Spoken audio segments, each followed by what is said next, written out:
Well, howdy, ladies and gentlemen. A funny thing happened today. I showed up for work and literally nobody was here. And so then I checked my email after the fact and found out, oh, it's because we weren't actually having school, because evidently that's not a thing we do anymore. But no, it turns out that the day that we were supposed to start back now, since everyone has been ravaged by the snivels, it just so happens to be a day where I was going to be teaching union, and that means that the lesson that I was going to have to do happens to be one where I was going to try to just like plow through the whole chapter in a day and just hit the highlights, and didn't want to make you read like all the sections of it. So I said, you know what? So I remembered years ago, back during the dark days of coronavirus, having a period where I had a little YouTube channel where I would do my lessons on the internet or whatever for the kids who were stuck at home. And so I said, you know what? Rather than make them do all of this while the sub's there, let me just do one more of those for old time's sake, and try to get through all this in one chapter so that we can move on to fun things like the westward expansion and so on when we are back together in person next time. So today I'm going to try to give you the highlights of chapter 11 in one lesson. We'll see how far we can get, but we will do our best. So make sure that you're taking notes, make sure that you're not being a jerk to the sub, make sure that you're paying attention. But hopefully today we'll be able to kind of plow through this material here of chapter 11, Changing American Life. It might help you to follow along in your book. It starts on page 241. I know I'm not going to touch on everything, but some of these pictures and visuals might be helpful to you. So be taking notes as we're doing this. Some of this stuff might show up on quizzes or tests. So, so before Christmas break, and hope everyone had a good Christmas. I know you had a good New Year's because I was there for that. But hopefully you had a good Christmas too. But while we were away, or right before we were away, right, we had been talking about the Jacksonian era of American politics, right? Mass democratization, the various conflicts that took place during Jackson's administration and the ones immediately following.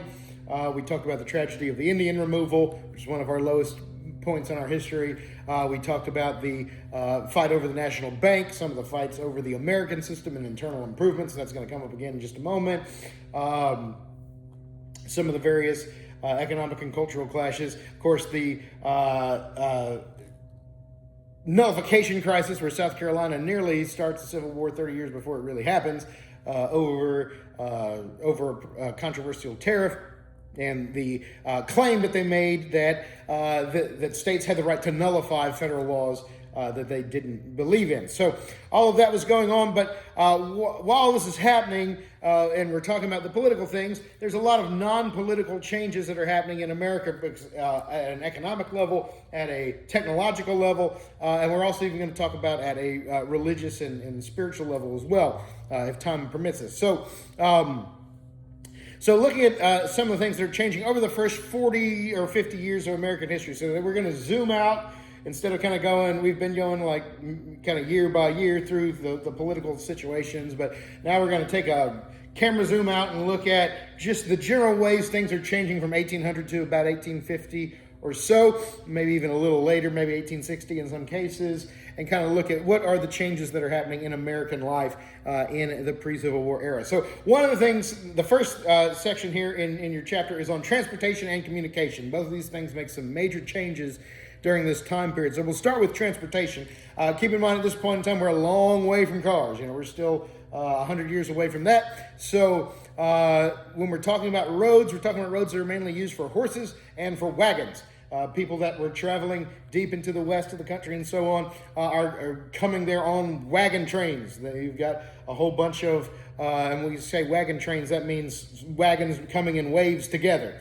And then we'll talk about the development of locomotive trains here in a moment. But so as American transportation is built up, remember at first, a lot of these roads are washed out easily. There's not a whole lot of traveling in the snow that can be done. But there's three major roads that are really important to early American history because they kind of lead to the West getting settled and so on. So one of those is the Great Wagon Road. You want to know that one. And that was a road that was actually an ancient Indian trail that we kind of adopted.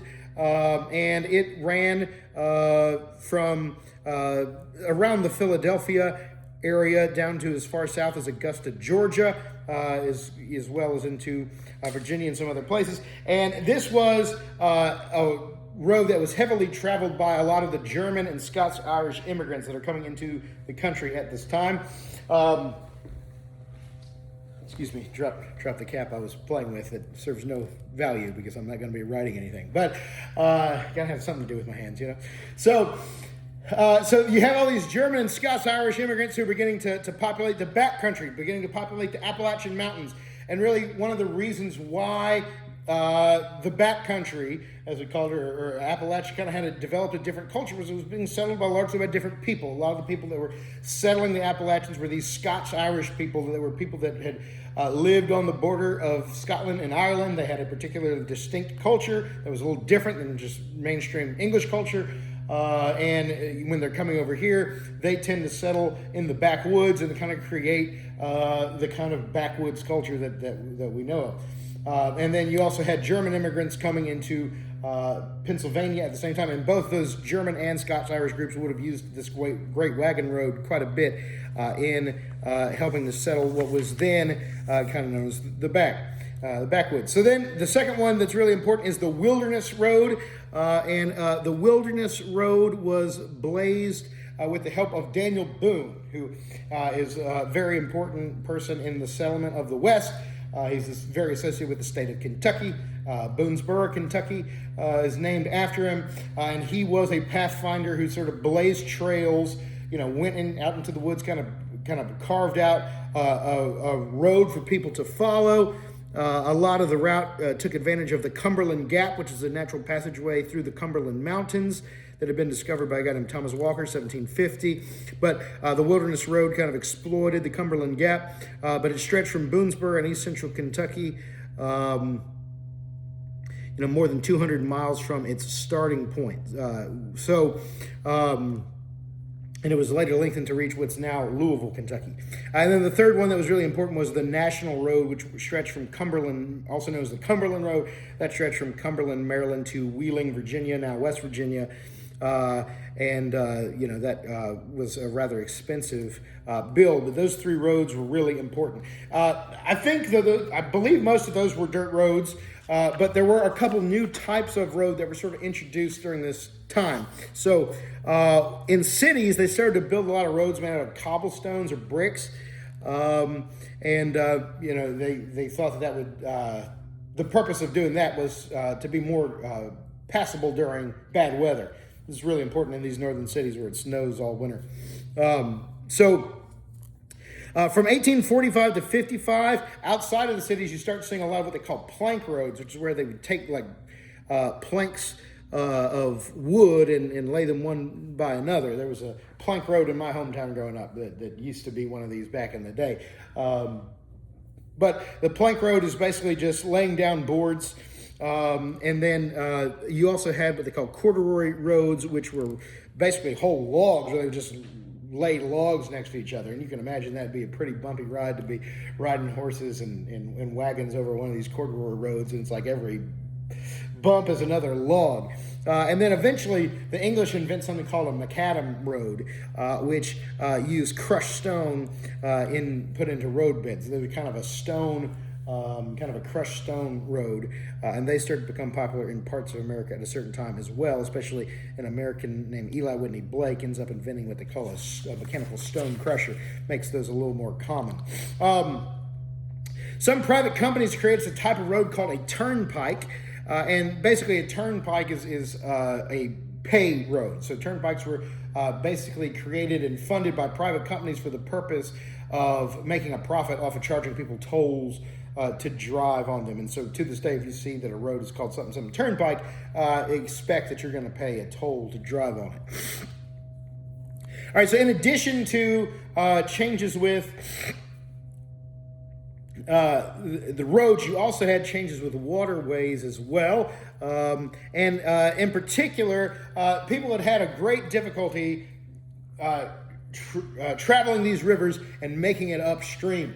And so you had a lot of times it was so difficult to go back upstream on a river like the Mississippi or something like that, that a lot of times you just expected it to be a one-way trip, and you sold the boat or burned it for firewood or something. You got to the end because it was very difficult to travel back up the river.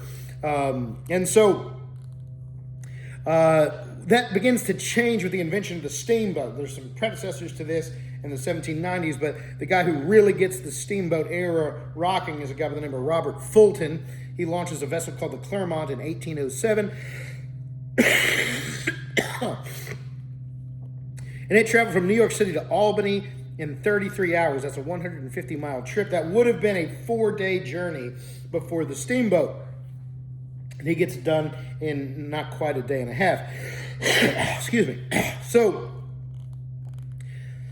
one thing about the Clermont as well, it was 133 feet long. There was room for you to get on there and walk around. There were beds for you to sleep in under the deck. So it was just a lot more, even though it was probably a noisy ride by our standards, or a bumpy ride by our standards, it was a lot more convenient than anything that had existed up until that time.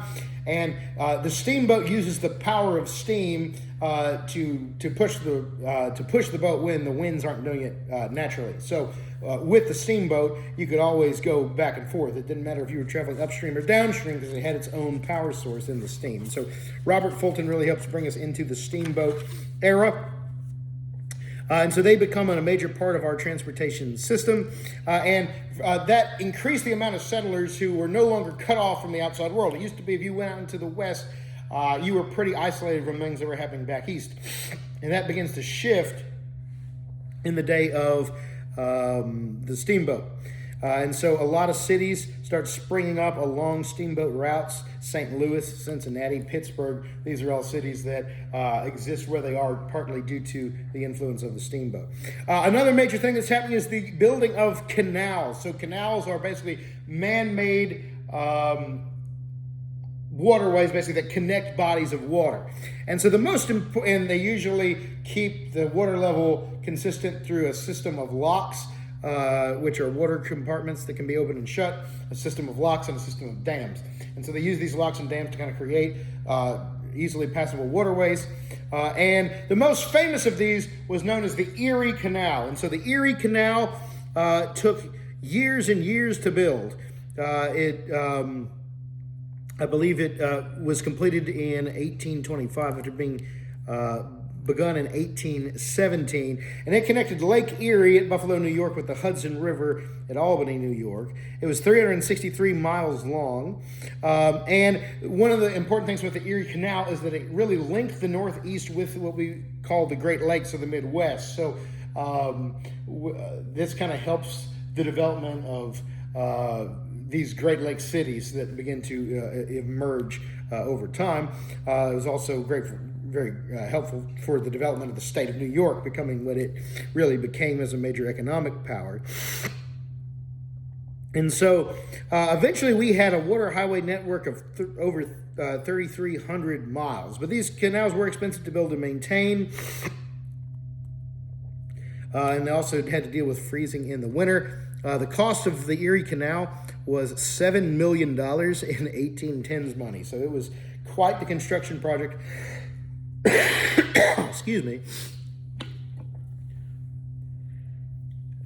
So it was quite the construction project, but it was finished on October 25th of 1825, and the canal paid for itself through tolls in only 7 years. So as expensive as it was to build, in less than a decade, it paid for itself. And the cost of shipping a ton of freight dropped by 95%, from $100 a ton to $5 a ton. Considering how far a dollar went at that time, to save, $95 a ton is unbelievable savings. And so really made it a lot more cost effective to ship things in this country. Now, the only reason the canals didn't become an even bigger thing than they were was because they were also supplemented by the development of railroads. So this is a big thing.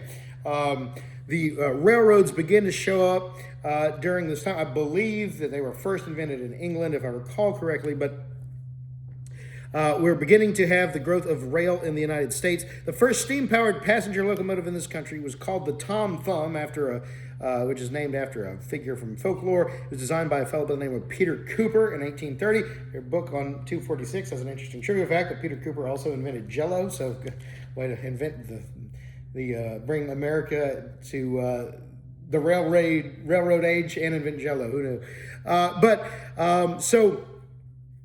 With this, we start to have the development of railroads. Travel was faster and cheaper on railroads than canals, and railroads were not as affected by weather. Railroads weren't really bothered by winter ice, spring floods, summer droughts. Since railroads were not dependent on waterways, they could be built in areas where canal construction would have been impractical. You can only build a canal where there's already some water, but you can railroads, you can kind of build it wherever you want. We do have a period of railroad fever sweeping the nation. Private investors finance many railroads by buying stocks and bonds from railroad companies. State governments and local communities furnish money and give tax breaks to attract companies.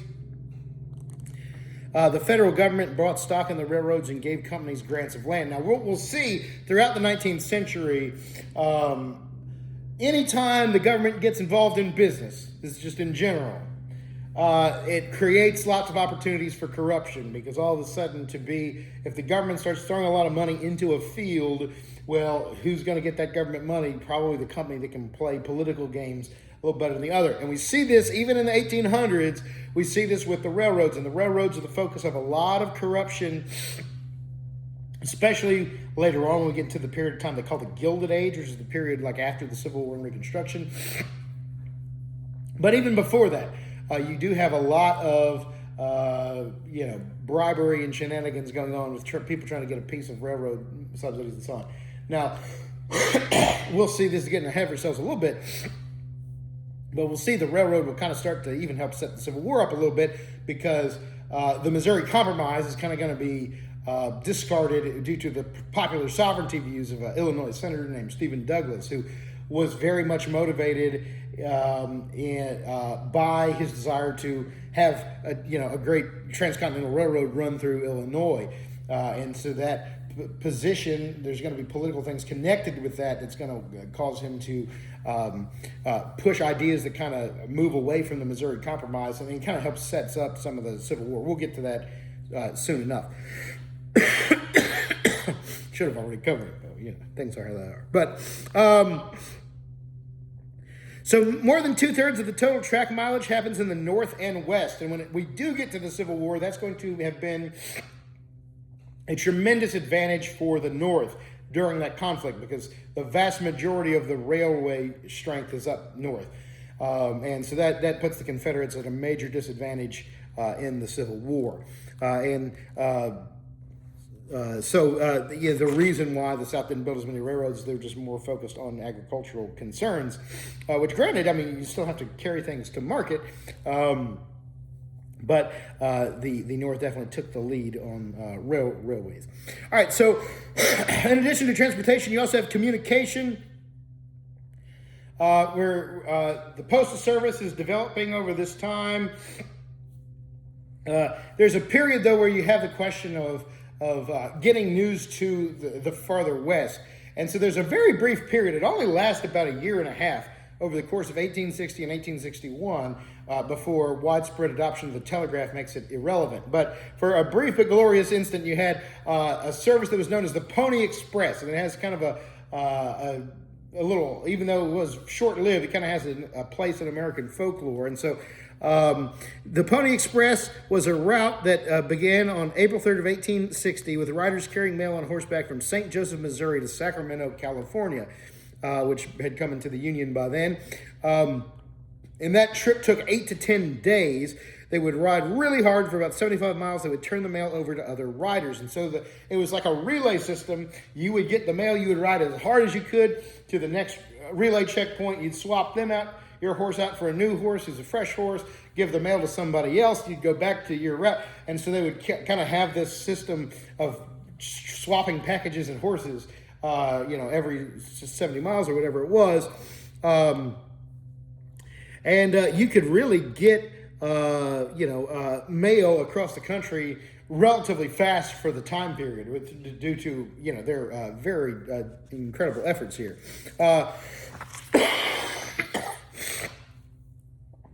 But as much as it's fondly remembered, the heyday of the Pony Express is kind of short because around this time it's being rendered irrelevant by the invention of something known as the telegraph, which is the invention of a guy by the name of Samuel F.B. Morse. You might recognize that name from the term Morse code. You know, you hear people tap out something in Morse code. What that is the language of the telegraph, which is the first type of telecommunications we ever had.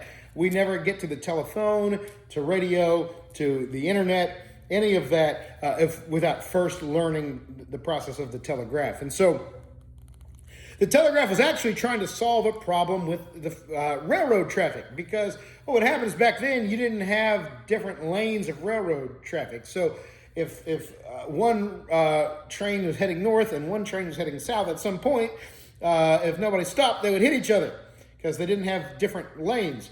But what they would have is they would have various pull-off points where if another train was coming, you could pull off and wait for them to go by and so on. Well, the problem is you have to have some sort of way to communicate who's going to do what, because if you don't, explosions. And so, people, we don't want to have a bunch of head-on train collisions. Those are not very easy to survive. And so what they set out to sort of find a way to solve this, to kind of communicate between trains. And a fellow by the name of Samuel F.B. Morse begins this research, trying to find a way to send messages using electrical impulses over a wire over long distances in a matter of seconds. In 1838, he applies to Congress for a grant, sort of asking for money to help develop this experiment of his. He has to kind of fight for like 5 years. 5 years later, they finally give him his grant money. He had been still working on the project. He was down to 37 cents in his bank account. And they give him $30,000 to build a telegraph line from. So he builds a telegraph line from Washington, D.C. to Baltimore, Maryland, which is about an hour drive now with cars. So they set up this telegram line from Washington to Baltimore, and they gather all these important people on May 24th of 1844. They gather all these important people to have a big test to go see whether this thing is going to work. And he sends a message in code where a certain number of taps equals a certain thing. There was like a language they had to translate that they called the Morse code. And the message they sent was a quotation of an obscure Bible verse from Numbers, which was the phrase, "What hath God wrought?" And the reason they used that phrase was kind of a way of saying, what has happened here? Did we really communicate over a wire, over several hours drive? And so within seconds, he was able to hear in Baltimore what was tapped out in Washington, or vice versa. And after that, we begin to install telegraph wire along the railroad tracks. So wherever they would have railroad tracks, they would start to put in the telegraph so that you could, tell people they need to pull over because I'm coming through and, I don't want to hit you head on. And then eventually people realize that you can do this for, any kind of communication. And so you start building, over time, telegraph wires further and further out. You start to have more and more telegraph track laid. So by 1861, you can get a message from Washington to California through telegraph. I meant to say, too, when we were talking about the railroad, I forgot, I wanted to give you the statistic of how much track was laid over certain times. So let me go back to that real fast. So in 1840, we had about 3,000 miles of railroad track laid across the whole country. By 1860, it was about 31,000 miles. So, more than 10 times the increase over the course of 20 years. So very large increase in where the railroads were. Page 246, you can kind of see a visual with a map of where the rails were. All right, meanwhile, we're really developing American industry all this time. Remember that even at the time of the American Revolution, the world, especially England, which is where it really started, was going through, pardon, I'm surviving, I'm going to make it.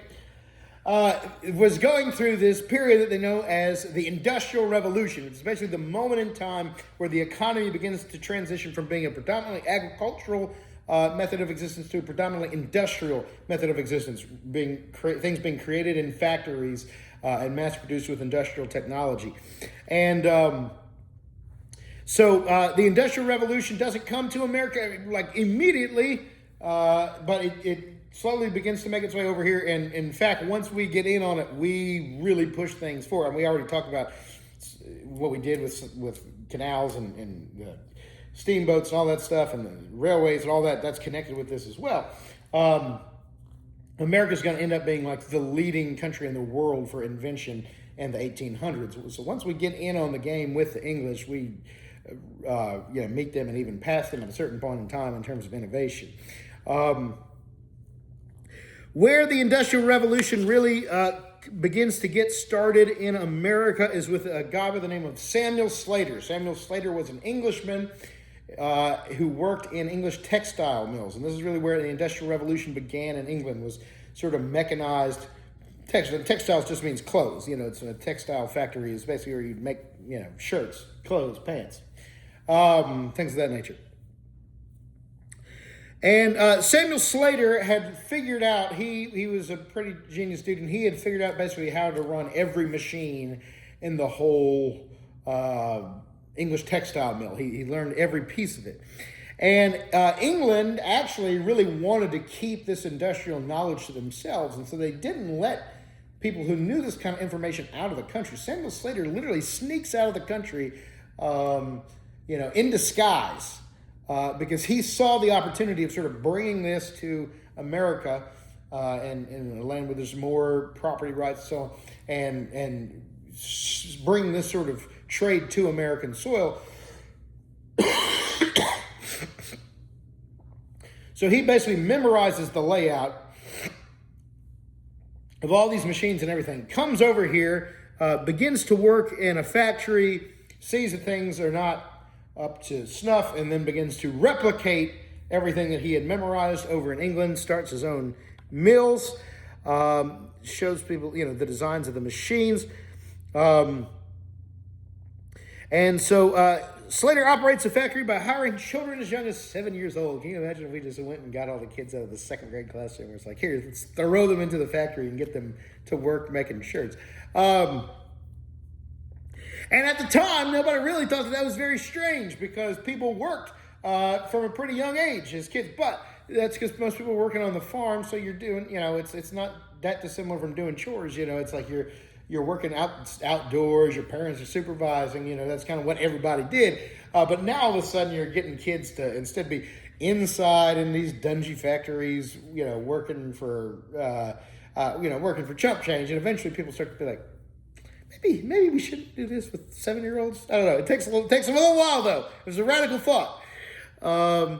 So Slater's factory, though, with the simple machines, was suited to a young country with a shortage of skilled labor. But the work was dangerous. These early machines were not as safe as later versions would be. And so you do start to have a little bit of an anti-child labor movement after a time. It doesn't really take off until after the Civil War. It's more like the 1870s, 80s, where that becomes a major topic of discussion.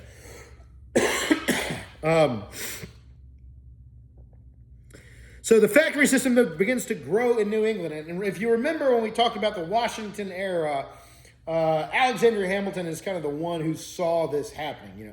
Remember Thomas Jefferson and the other early Republicans were very connected to the idea of America as a nation of what they called yeoman farmers, that is, people that own their little patch of land, is very agricultural mindset. Hamilton realized pretty early on that the future of America was probably pushing in an industrial direction. And that was one of the tensions between the Federalists and the Republicans in the early days, as you should remember. But New England becomes an ideal place for factories because you had a labor force that was there. They had certain advantages like fast flowing, because a lot of these factories had to be powered. We don't really have like harnessed electricity like we have now, where you can build these power plants and so on. So these factories are being powered mainly by water. So The factories have to be by a river because you're exploiting the flow of the water to create the energy to turn the machines. So this is why most cities that are of a certain age are built on a river. And it's because those are the places you had to go to set up plants, to set up factories. Some other things that happened to help develop machinery. A guy by the name of Eli Whitney, who's going to be more important in a moment for another invention that we'll talk about. But Eli Whitney is going to develop the process of interchangeable parts, which sets up mass production. Up until this time, this particular breakthrough came working on rifles, so we'll start with that. It applies to a bunch of other things, but it used to be if someone decided they wanted to make a gun, they were having to make a barrel, they're having to make triggers, they're having to make all these different parts. But every time they were all hand forged or whatever, so if something broke, you couldn't really repair it.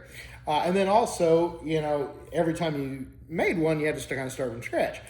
And so he comes up with this idea, why don't we make molds that will create identical versions of each of these parts? And that way, a couple things. If a trigger goes bad in your rifle, you can put another trigger in it, because the other one will fit. But then also, it creates the possibility of you just using the mold to just crank out one after another after another. You don't have to hand make everything. As much as people do like handmade and unique goods and stuff, they can only go so far in terms of industrializing a nation, in terms of modernizing and getting us to have like basic consumer, what we want. So the creation of interchangeable parts, originally used for firearms, but then it gets applied to everything. I mean, there's no way that we could have an auto industry without interchangeable parts, right? It would be impossible.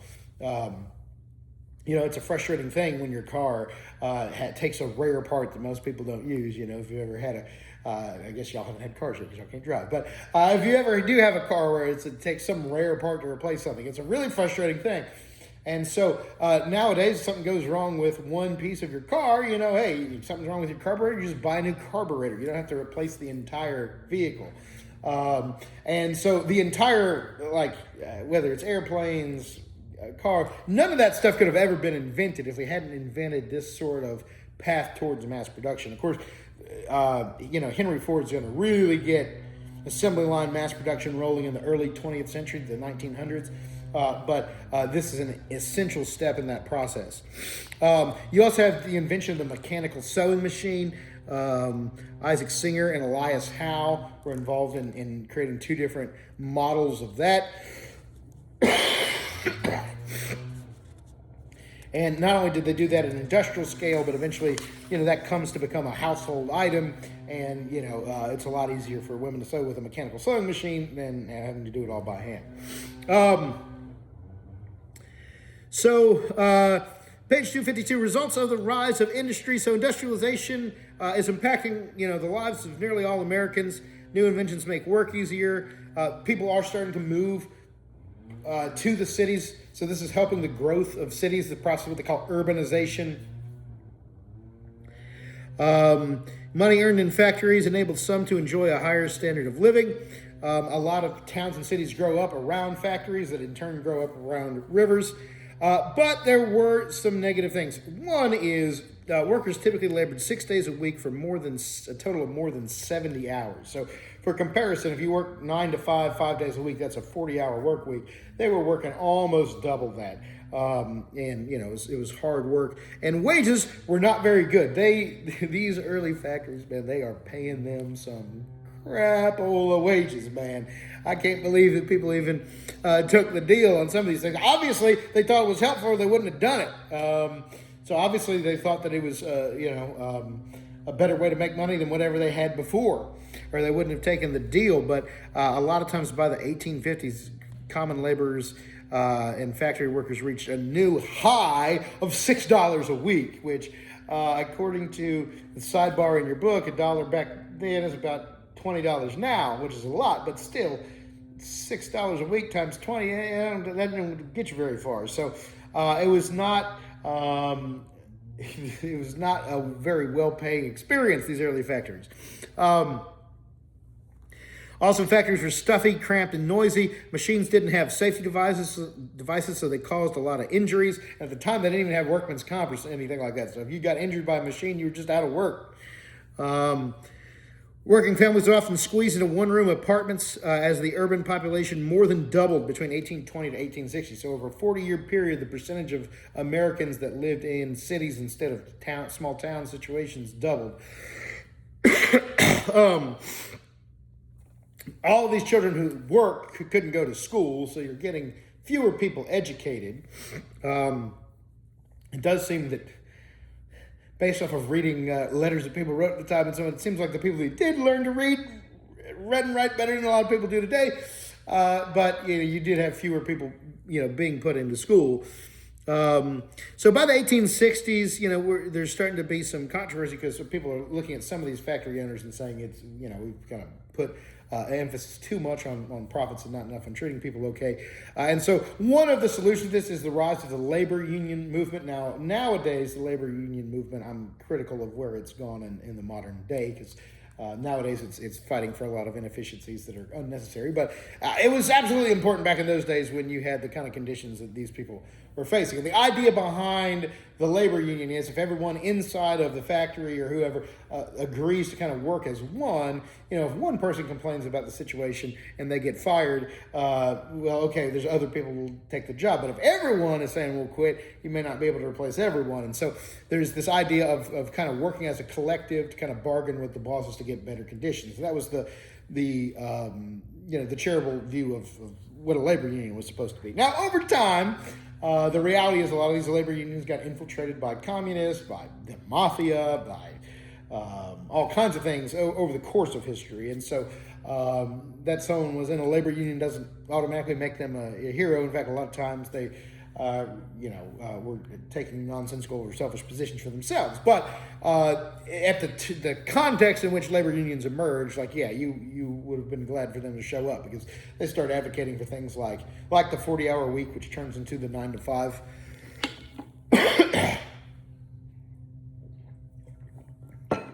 Whereas, again, we're talking about 70-hour weeks back in these days, 70-hour weeks for $6 a week, pretty rough conditions. So,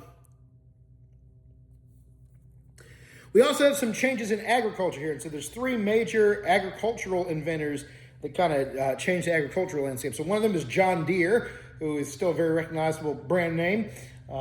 So John Deere was a blacksmith who basically developed the mechanical plow, the steel plow, that development of the steel plow really helped us as we began to move west to begin to be able to properly exploit the prairies of the West in a way that could not have been done without the invention of the steel plow. Then you have Cyrus McCormick invents the mechanical reaper, which is a machine for harvesting and cutting grain. And then, tragically, the third one. So, Eli Whitney, the same person who creates interchangeable parts, has his most influential invention in the short term was the invention of the cotton gin. And this has tragic consequences for America, especially black Americans. So tobacco had been the main crop in the South since colonial days, but it had a certain limit to its appeal. But now the English were using these new machines to make cloth, and so selling them raw cotton, which grew well in the South, was an appealing idea to a lot of people. But the problem with cotton is that if you go to pick cotton, you have to remove the usable parts from the seeds, and it's extraordinarily time consuming because you got to go in there and you pull out all these seeds that are in there amidst the white cotton balls that the people want to eventually turn into clothes, because he would sell cotton to these textile factories in England or New England or wherever, and they would turn them into shirts and so on. But you had to get all these seeds out, and it's just really hard work. A workman could clean seeds for an entire day and still end up, with yielding just 1 pound of cotton. Well, in 1793, very early on in American history, kind of right around the time Washington's getting inaugurated and so on, Eli Whitney develops the mechanical cotton gin to remove the seeds quickly and efficiently. And it was a hand-cranked device that one person could clean 50 pounds of cotton a day, whereas before that, you could only clean one. So it literally made cotton 50 times more exploitable. Well, and then later on, when operated by water power, it can clean many times that amount. So this basically sets up cotton to become the new primary crop of the South, replacing things like tobacco and indigo and rice, which is what it had been before. Well, cotton production in America surges from about 1.5 million pounds, which is about how much cotton we produced in 1790. By 1810, 20 years later, we went from 1.5 million to 89 million pounds of cotton. And then by 1850, we have more than 1 billion pounds. By 1860, the dawn of the Civil War, we're producing nearly 2 billion pounds of cotton a year. Now, so much so that this is where, the South begins to refer to cotton as King Cotton, because it was so important. Cotton was making up about half of our exports for the whole country. Well, there's a problem with this. Which is why we're not just cheering, oh, look at how productive we got with the cotton. Because one of the things that happens with the increase in cotton production is that also greatly increases the economic usefulness of having large amounts of slaves. And if you remember, at the time of the Constitution being signed and there was this general sense, because even people like Thomas Jefferson, who was a slaveholder, had a guilty conscience about it, but they all sort of, how they comforted themselves for their guilty consciences, they said, hey, this thing's about to die out. It's really not the world's most efficient system, and the world's industrialized. We're not going to need slaves very much longer. Deal with it for a little while. Hey, 10, 20 years from now, no one's going to need slaves. Well, cotton gin completely changes that math. If it was going in that direction, and experts argue about whether that was true or not, I tend to think it might have been. But either way, people fight about it. But regardless, once the cotton gin happens, it changes the economics entirely. And now there's, you basically increase the productivity of a potential slave 50 times along with the cotton gin. And so what that does is it really revitalizes slavery. And that has very tragic consequences because you start to have the South hardening in its protection of slavery, whereas there was a time where everyone sort of had a guilty conscience about it. Everyone sort of felt like this is on its way out. Now it's like our livelihood, we're going to be wealthy if we can keep slavery. We're going to be broke if we don't, And so that's the way that the Southern planter elite felt. The average Southern person was not a slave owner. It was the wealthy people that owned these big cotton plantations. But they are the ones that have the most power politically in the state governments. And it's not like the average Southerner was some great abolitionist either, right? They may not have owned slaves. They weren't really opposed to, the others owning slaves. There were some who resented the slave owners. We'll see. That's part of why West Virginia splits from Virginia going into the Civil War, why Eastern Tennessee nearly split from Tennessee going into the Civil War, because those regions where slaves didn't really work because they weren't profitable for cotton, they began to resent the slave owners for various reasons.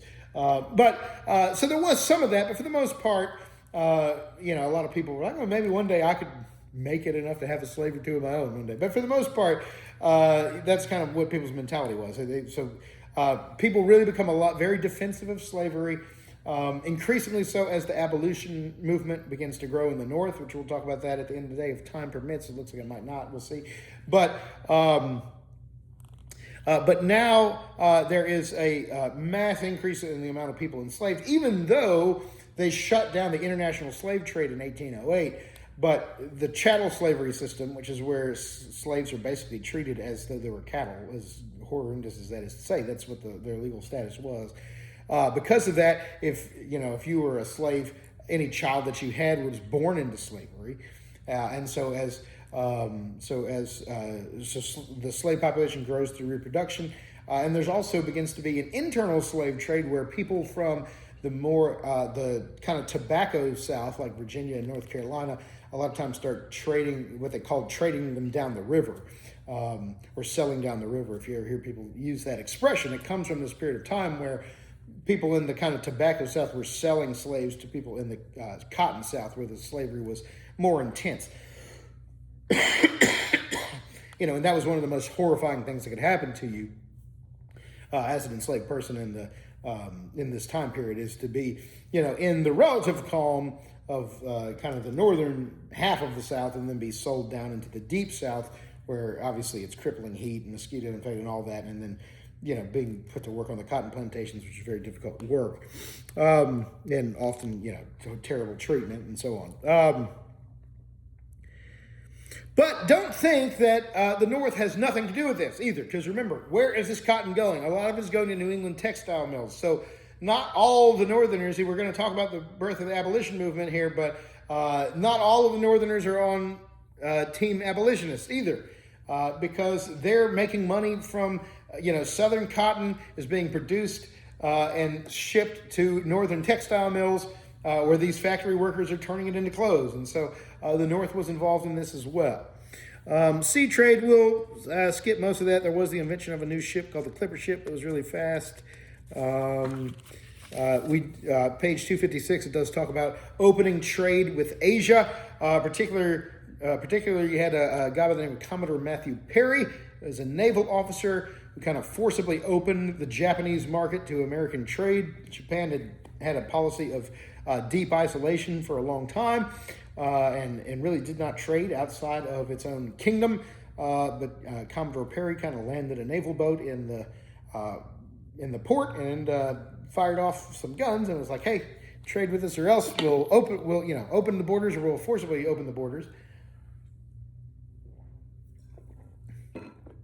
And so we do kind of begin a process of being involved in Japanese and eventually Chinese trade as well.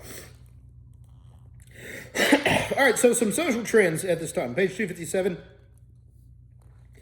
So immigration, religious movements, reform movements. So immigration, America has always had a fairly steady stream of immigrants. It's kind of come in waves. They're usually a few decades at a time, and then maybe there'll be a reaction where the political will turns against it, and then the faucet's kind of turned off for a little while, and then typically opens back up. And it's always been a hot button issue. It's a hot button issue in our politics today. It always has been, because, immigration always does bring social changes with it, for good, whether they're good or bad. But it's an important part of our story and kind of how we became like we became. So at this point in time, post-Civil War, you're going to have a huge influx of Italians. You're going to have a big influx of Jews. You're going to have a big influx of Eastern Europeans, like Poles, Czechs, Danes, all that kind of thing. Well, Danes aren't really Eastern, but whatever. But you're going to have a lot of Lithuanians, a lot of the kind of Eastern European peoples. The early wave of immigration here was mainly two groups. It was mainly Irish and Germans. And so in the 1840s, there's something known as the Irish potato famine. By now, Ireland has gotten very, very dependent on the potato as its means of fueling its workforce. The potato was not originally native to Ireland. It was brought over by Columbus, but they became extremely dependent on it, just the way their economy was set up. The potato was actually really a revolutionary discovery because it had a lot more sustenance, a lot more nourishment than was typically able to be provided by most crops that were there in the British Isles. And so Ireland really became very dependent on the potatoes. In the 1840s, there's a disease that comes in and wipes out a huge percentage of the potato crop. And it leaves just many, many Irishmen starving to death. Of course, I heard one stand-up comedian make a joke about, it's an island. Did you have all these people starve to death because they didn't like fish? But I don't know exactly how that worked. But for whatever reason, there wasn't enough fishing or whatever to sustain them. And so the potato famine ends up with lots of people dying. It's a real humanitarian tragedy. But a lot of people come over here kind of fleeing hunger and fleeing the terrible economic situation.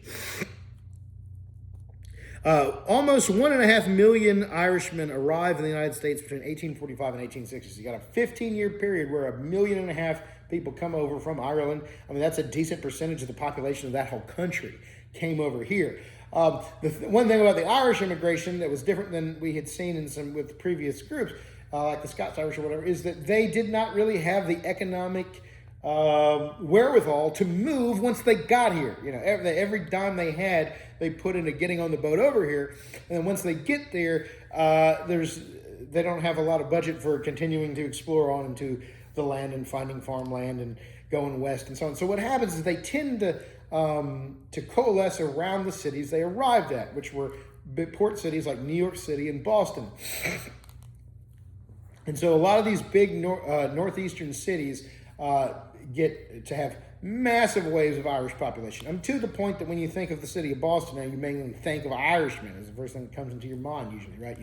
Boston Celtics, and the leprechaun, right? Because we associate Boston with all things Irish. Well, up until this time, there weren't a lot of Irishmen in Boston, but now all of a sudden they take the city over. And I don't mean that in a bad way. It brought those kind of cultural changes. And so some people liked this and some people didn't. If you were running a factory, this is great because you've got a lot of workers who will work for cheap because they're coming from absolute poverty. $6 a week sounds awesome, right? So the immigrant population really fueled the potential for the economic expansion. However, there were a lot of people who felt like it was disruptive to the culture. For one, America was very proudly Protestant, and the Irish are mainly Catholics. And so a lot of people, this is a time where people were still very suspicious of Catholics.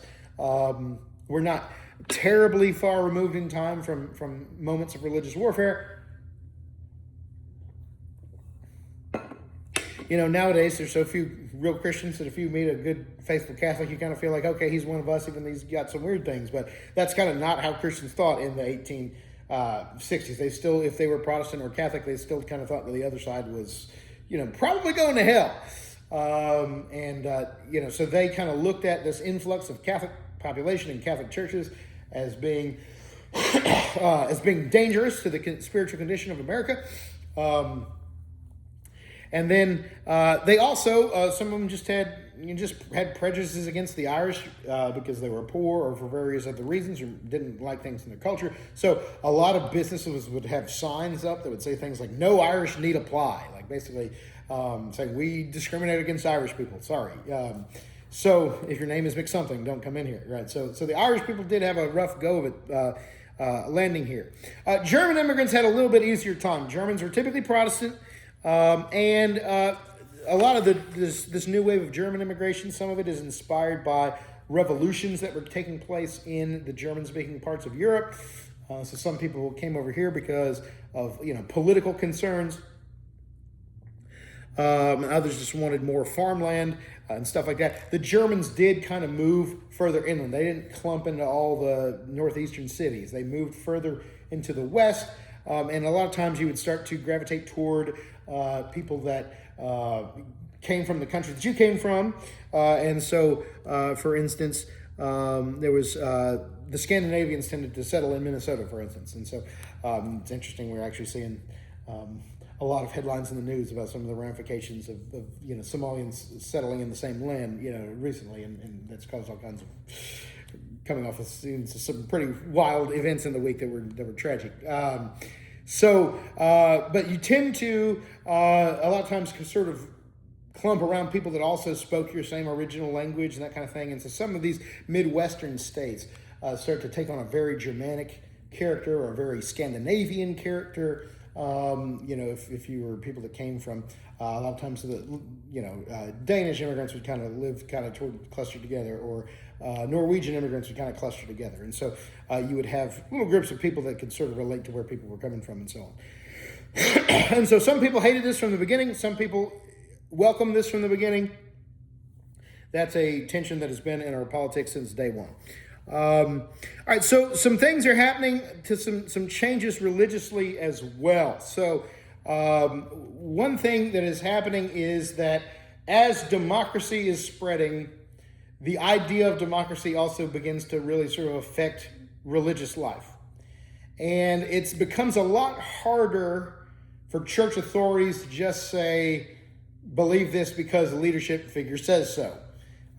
People are reading the Bible for themselves, and some of them are getting new insights that are good and are important and lead to things like the Second Great Awakening. And other people are reading the Bible for themselves and getting some nonsense out of it that's not really there and starting cults. And both of those things are a big part of the religious life of the early 1800s. It's a wild time to study church history in America. It's really where a lot of the culture of the American church comes from, but some of it is really wild.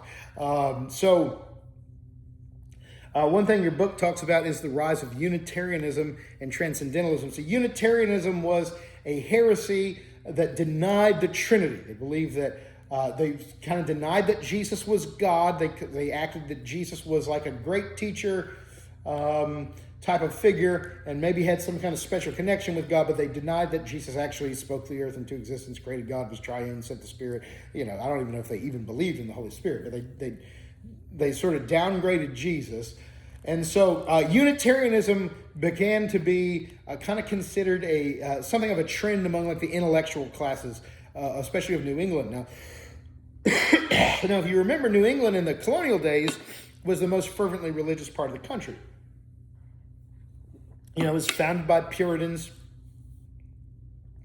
founded by separatists.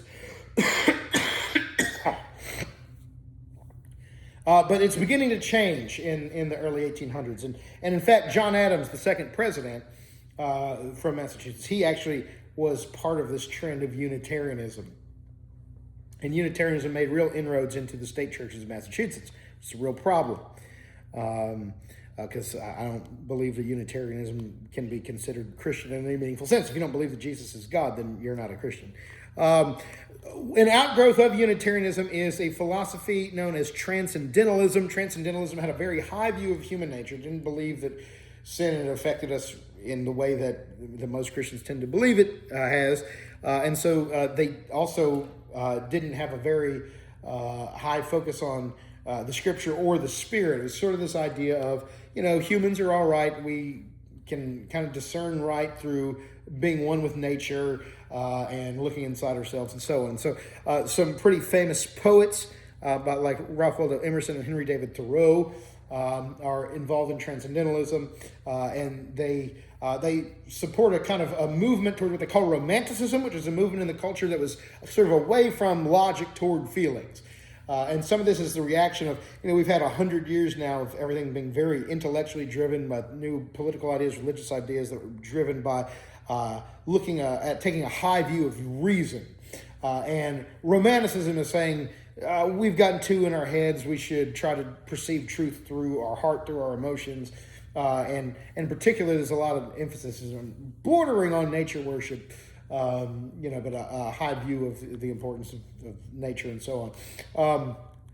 Thoreau ends up starting a commune there in Massachusetts known as Walden, which is kind of an early attempt at creating a sort of socialist type society with people holding their property in common and so on. It didn't work out too well, as these things tend not to do. Your book doesn't mention them right here, but this is also the same time period where you have the emergence of Mormonism.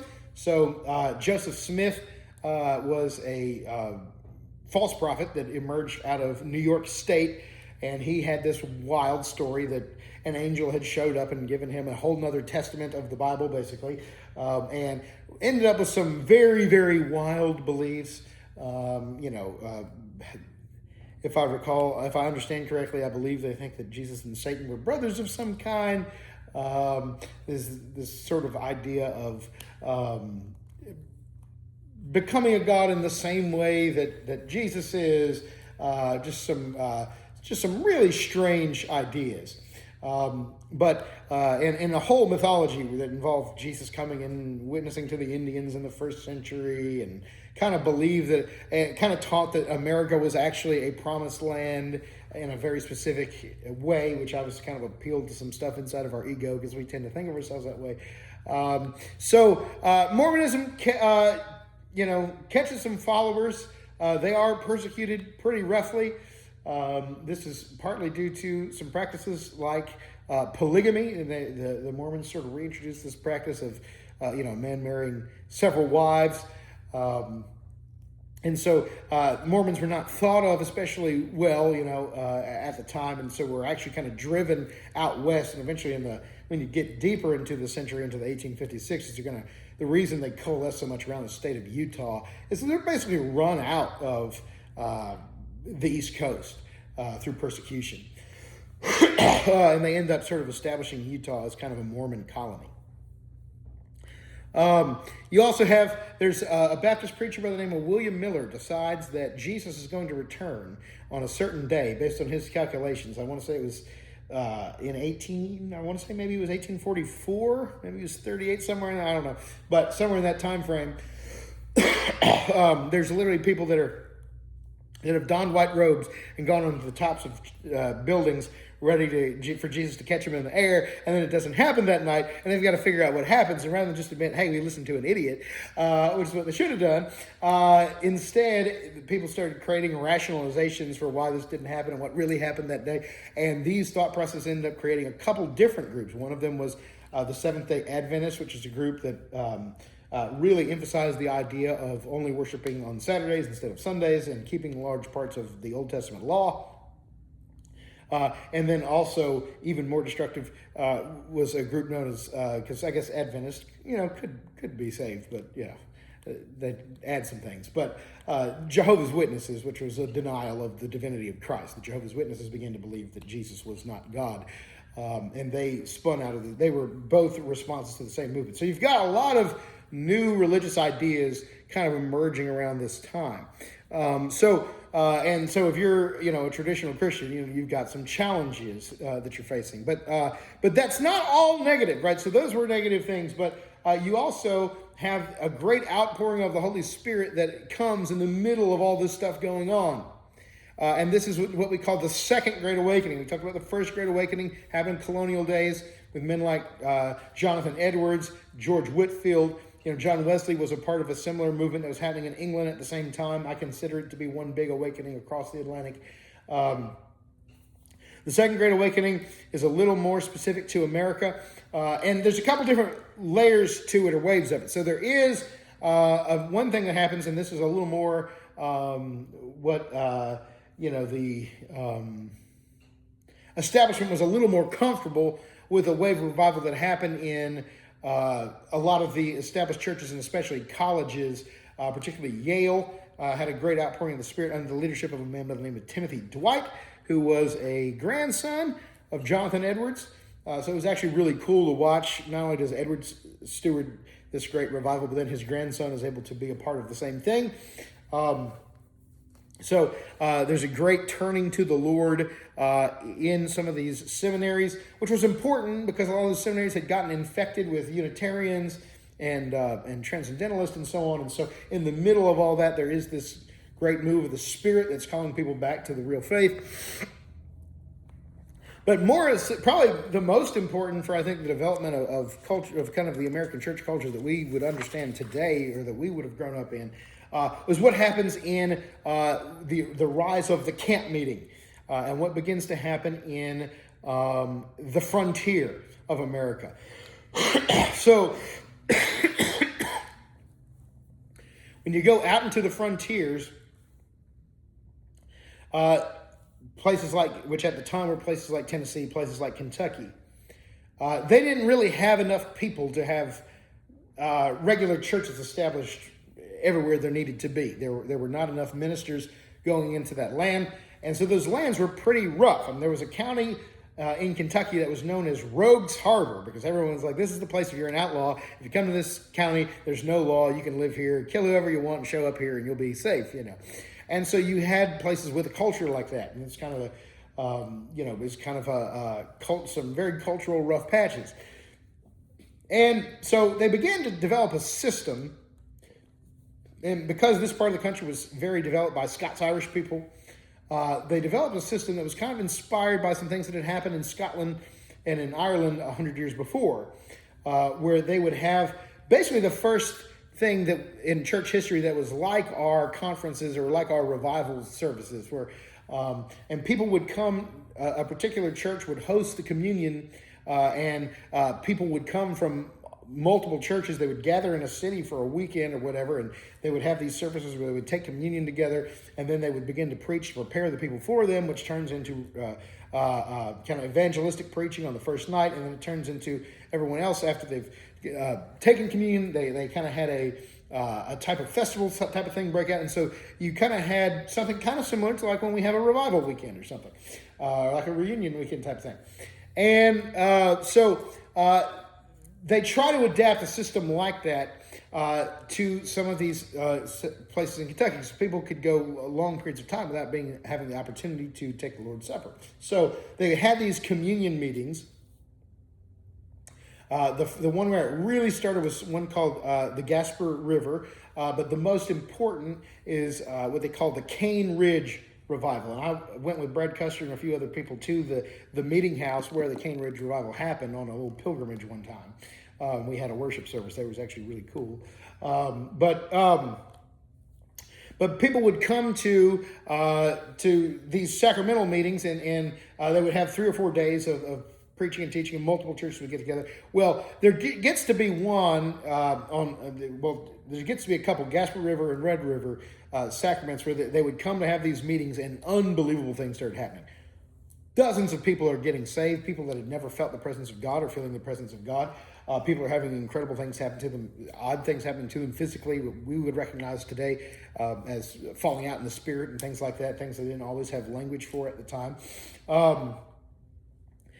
And just a general incredible outpouring of the Spirit. And this really kind of peaks with a meeting called the Cane Ridge, which happens in Kentucky, at Cane Ridge, Kentucky, just outside of Lexington.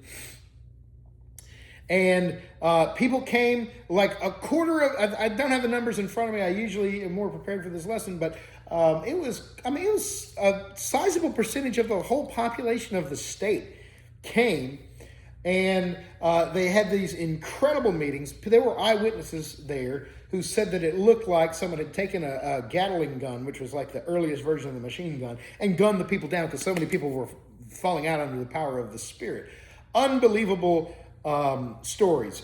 People would talk about, there are eyewitnesses who would talk about, I went there to mock it. I didn't even believe in it. And by the time I left, God had taken my life over. Just unbelievable transformations of people. Some wild stuff happened that you're like, well, what? When you go read the accounts, some people, express themselves in some unusual ways, but a lot of it seems to very much be of the Spirit. It did definitely offend some religious people at the time, and even now, some historical people will say, oh, this was nonsense, this was over-emotionalism. Well, I think if you look at the fruit, there's so many people, there were people that moment was so special to them that many people literally asked to have their bones buried next to the Cane Ridge Meeting House, because they were like, I want to be buried where I had that touch from God. And it really kind of creates the culture of sort of American revivalism, that for better or for worse, there are some elements of that you can kind of say maybe could use some critique, but for the most part, it's been a good thing. It's been an opportunity for people to seek the move of the Spirit. And I don't know if you get to Pentecostalism. I don't know if you get to a lot of the things that we take for granted, emotional expressions of worship and that kind of thing. I don't think we get to that if we don't have these moments here in Cane Ridge. And so the way it would work would be like, it'd be all through the night. People would be, people would come. They called them a camp meeting because they would literally camp on the grounds. And so you would come in your wagons or whatever. You'd get your horses set up, your wagon set up. You'd come to the services or whatever. Then when it's all over, they'd be up all night singing hymns, worshiping. There would be 4 or 5. You didn't have microphones, so you couldn't hear a preacher all across the whole field. So they would have 4 or 5, 6 preachers set up at different areas, covering different parts of the field. And what was cool about it, and this is something that was very unusual, this doesn't seem that weird to us now, but if you lived back then, this would have been very weird, is sometimes they would have a Baptist and a Methodist and a Presbyterian all preaching at the same meetings. And you're like, I know, oh, shocking. But we didn't work together across groups like that back then. We're not far from the age where Protestants and Catholics were killing each other. And so even though Presbyterians and Methodists might not be necessarily condemning each other to hell. There was still a lot of tension because people still had a very I'm right or I'm wrong kind of way of thinking about things. And so this is kind of an unusual moment for people to say, hey, let's get together and work together. We don't have to all agree on every detail, but we can, honor the presence together anyway. And so this was a huge deal. A lot of really important people got saved during these meetings. It touched rich, poor, free, slave, the whole gamut. One of the people that gets born again in the Cane Ridge revival ends up being Peter Cartwright, who's one of the most famous evangelist of the early 19th century. And if you read his autobiography, it is fascinating because it reads like a Western. Like, I don't know if I'm reading a Clint Eastwood novel or a revival history.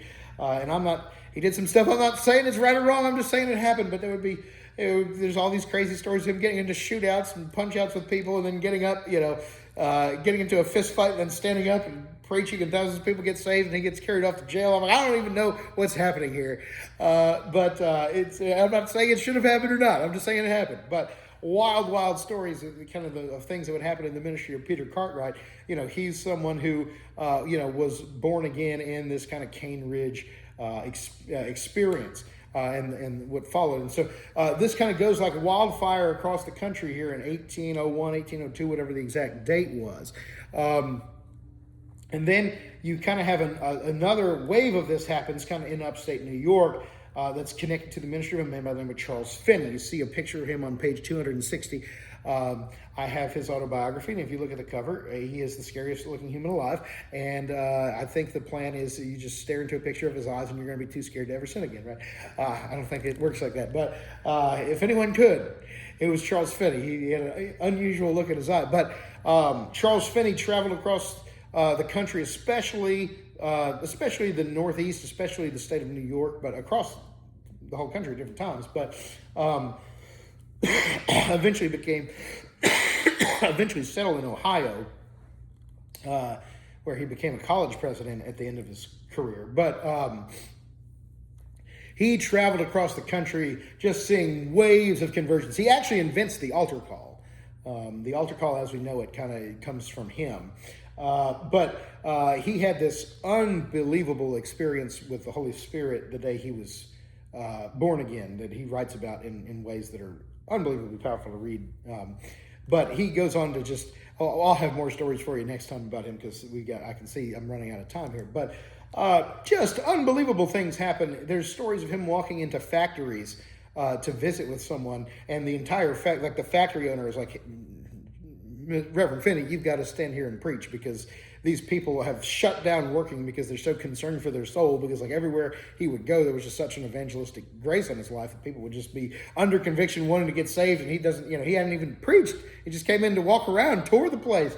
And the guy's like, listen, you've got to get these people saved so they can get back to work, because they're sitting there crying, weeping over their sin instead of working at the loom, And so there's stories like that I'm running out of time to tell them right. So we'll do some of this before going to the next chapter when I'm back with you. But some truly wild things happen here during the Second Great Awakening. And the Second Great Awakening really changes the religious landscape of America. This is kind of the moment where the South kind of becomes the Bible Belt. The South was actually not very religious before this. During the colonial days, it was not especially a hotbed of faith. That really changes. And one thing that happens in the Second Great Awakening is two groups really become the main denominations in America in the aftermath of it. Well, there's a whole branch that becomes like the Church of Christ and so on that kind of has some roots in this time. But the two that really take over America demographically are the Baptists and the Methodists. The Methodists were the largest church in America in the 1800s. In the 1900s, it becomes the Baptist. Both of those groups were, the Methodists basically didn't exist in America until around this time, and the Baptists were a persecuted minority. So this is a major change, and part of the reason they grew so much is that unlike the Presbyterians and the Episcopalians, who used to be the Anglicans, they all demanded a minister be very educated and so on, and that just didn't work with this Western settlement. And so the Methodists and Baptists could get a guy saved, teach him a little Bible, and then say, go preach to somebody else.